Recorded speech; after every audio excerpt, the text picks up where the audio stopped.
देश में किसान एक बार फिर से आंदोलित हो उठे हैं। दिल्ली चलो का नारा दिया गया है, जिसके बाद कई राज्यों से किसान दिल्ली के लिए रवाना तो हुए, लेकिन उन्हें जबरन आगे बढ़ने से रोकने की भरपूर कोशिशें की जा रही हैं। इसे लेकर कुछ राज्यों में किसान धरने पर बैठ गए, तो वहीं पंजाब हरियाणा के शंभू बॉर्डर पर किसानों का आंदोलन थोड़ा सा उग्र हो गया है, जिसके बाद उन्हें नियंत्रित करने के लिए पुलिस को हल्के बल का प्रयोग और साथ ही आंसू गैस के गोले भी छोड़ने पड़े। लेकिन अब सवाल ये उठता है कि आखिर किसान चाहते क्या हैं और क्या मांग कर रहे हैं। दरअसल इन आंदोलनकारी किसानों की कुछ मांगे हैं, जिनमें से एक है सभी फसलों पर न्यूनतम समर्थन मूल्य यानी एमएसपी तय करना। साथ ही साथ ये स्वामीनाथन आयोग की सिफारिशों को लागू करने की भी मांग कर रहे हैं। एमएस स्वामीनाथन देश के पूर्व चर्चित कृषि वैज्ञानिक रहे हैं, जिनकी अध्यक्षता में एक कमीशन का गठन किया गया था, जिसे स्वामीनाथन कमीशन के नाम से जाना जाता है। इन्हीं के आयोग ने तत्कालीन सरकार को अपनी सिफारिशें सौंपी थी। उन सिफारिशों में से एक सिफारिश C2+50 फॉर्मूले को लेकर भी थी। अब किसान चाहते हैं कि मौजूदा सरकार इस C2+50 फॉर्मूले को लागू करे।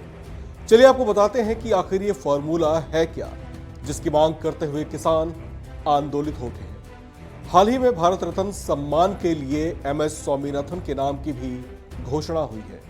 इनका C2+50 फॉर्मूला दरअसल न्यूनतम समर्थन मूल्य निकालने का एक फॉर्मूला है, जिस पर किसानों की उपज सरकारी एजेंसियों द्वारा खरीदने की बात कही गई है।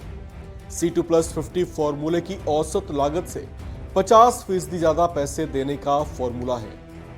इसमें सभी खर्चों को जोड़ा गया है, जिसमें जमीन का रेट भी शामिल है। सरल शब्दों में समझें तो स्वामीनाथन आयोग ने फसल लागत का 50% से ज्यादा देने की सिफारिश की थी। अब यहां पर एक सवाल और उठता है कि अगर ऐसा किया जाए तो फिर उत्पादन लागत कैसे निकाला जाए। इसे 3 तरीकों से निकाला जा सकता है। पहला तरीका है A2+FL में फसल की बुआई में किसानों के परिवार के सदस्यों की मेहनत की एक अनुमानित लागत जोड़ी जाए।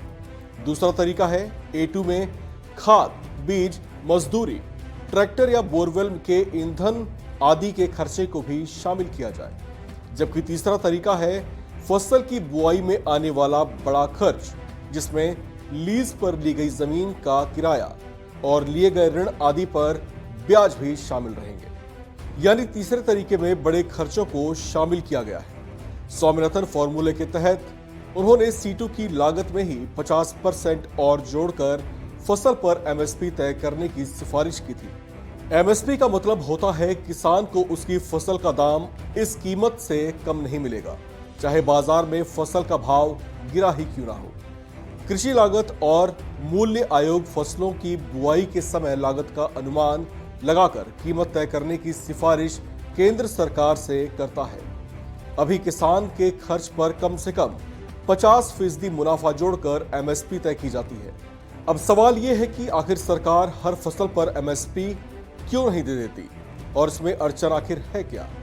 दरअसल 2020 में कृषि उपज का ब्याज मूल्य 10 लाख करोड़ रुपए रहा था और इसमें एमएसपी के दायरे में आने वाली सभी 24 फसलें शामिल थीं। हालांकि उस साल कुल एमएसपी खरीद 2.5 लाख करोड़ रुपए की ही थी, जो एमएसपी के तहत खरीद के कुल उपज का सिर्फ 25% रही। अगर सरकार किसानों की गारंटी वाले कानून की मांग को मान लेती है, तो सरकारी खजाने पर सालाना कम से कम 10 लाख करोड़ रुपए का अतिरिक्त बोझ पड़ जाएगा। ये राशि बुनियादी ढांचे के विकास के लिए इस साल अंतरिम बजट में केंद्र सरकार के 11.11 लाख करोड़ रुपए के आवंटन के करीब करीब बराबर ही है। यानी पूरा कृषि बजट इस पर खर्च हो सकता है। तो उम्मीद है कि अब आप इस हंगामे की जड़ और इससे जुड़ी अड़चनों को समझ गए होंगे। इसी तरह की और भी खबरों के लिए आप बने रहिए वन इंडिया के साथ।